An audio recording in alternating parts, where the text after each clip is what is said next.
నిద్ర అనేది మనిషికి ఒక వరం లాంటిది. మన లోకం నుంచి మరో లోకానికి కాసేపు సేద తీర్చే అద్భుత ఘట్టం. కేవలం అలసిపోయిన తర్వాత సేద తీర్చడమే కాక తదుపరి జీవనానికి శక్తి ఇచ్చే గొప్ప వనరు నిద్ర మాత్రమే. ఆ మాటకొస్తే అసలు ప్రశాంతంగా నిద్రపోవడం అనేది వరం లాంటిది. అది నిద్రలేమితో బాధపడే వారికే తెలుస్తుంది.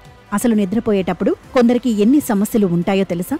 ఉన్నట్టుండి చెమటలు పడతాయి, ఊపిరాడదు, దాహం వేస్తుంది. కొందరు నిద్రలో నడుస్తారు, మరికొందరు ఏదేదో మాట్లాడతారు. నిద్రలో ఎవరినో తిడతారు, కథలు చెబుతారు. అసలు ఇలా ఎందుకు చేస్తారు? ఏదైనా వ్యాధ ఇది? మనిషి మనసులో దాగి ఉన్న బాధకు, దారుణ రోగానికి సంకేతమే ఇలా నిద్రలో మాట్లాడటం. అయితే ఇది ప్రమాదకరమైన సమస్య కానప్పటికీ మానసిక ఆరోగ్యంతో ముడిపడి ఉందని వైద్యులు అంటున్నారు. ఎంతో మంది మానసిక వైద్యులు ఈ విషయాన్ని ధృవీకరించారు. రాబోయే మానసిక సమస్యలకు ఇవి సంకేతాలుగా కూడా చెప్పవచ్చుట. నిద్రలో మాట్లాడే వారికి వారు ఏం మాట్లాడారో, ఎలా అరిచారో లేచాక పాపం వారికి గుర్తుండదు. పక్క వాళ్ళు అడిగినా అవునా అని ఆశ్చర్యపోతారు, కానీ అసలు నమ్మలేరు.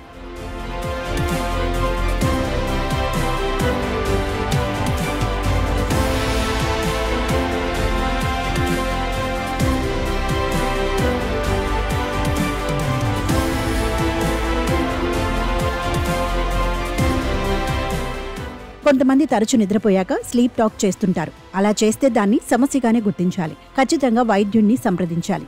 వైద్య పరిభాషలో ఇలా నిద్రలో మాట్లాడే విధానాన్ని సోమ్నిలోకి అంటారు. ఇదొక రకమైన పారాసోమ్నియా, అంటే నిద్రలో జరిగే అసాధారణ ప్రవర్తన అని అర్థం. ఇది వైద్యపరమైన సమస్య కాకపోవచ్చు, కానీ ఖచ్చితంగా మానసిక ఆరోగ్యానికి సంబంధించింది. స్లీప్ టాక్ అనేది 30 సెకండ్ల పాటు ఉంటుంది. కొన్నిసార్లు వారు ఏమంటున్నారో అర్థం చేసుకోవడం కూడా పక్కన వారికి అర్థం కాదు.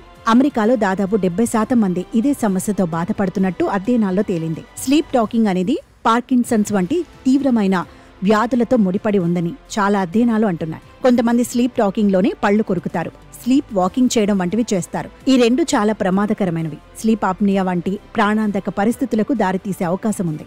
ఇలాంటి వారికి చికిత్స అవసరం. ఇలాంటి వారికి సరైన సమయంలో చికిత్స అందించకపోతే యాంగ్జైటీ, డిప్రెషన్ వంటి తీవ్ర మానసిక ఆరోగ్య సమస్యల బారిన పడే అవకాశం ఉంటుంది. కాబట్టి నిద్రలో మాట్లాడే వాళ్లపై ఒక కన్నేసి చికిత్స అందించే యత్నం చేయాలి.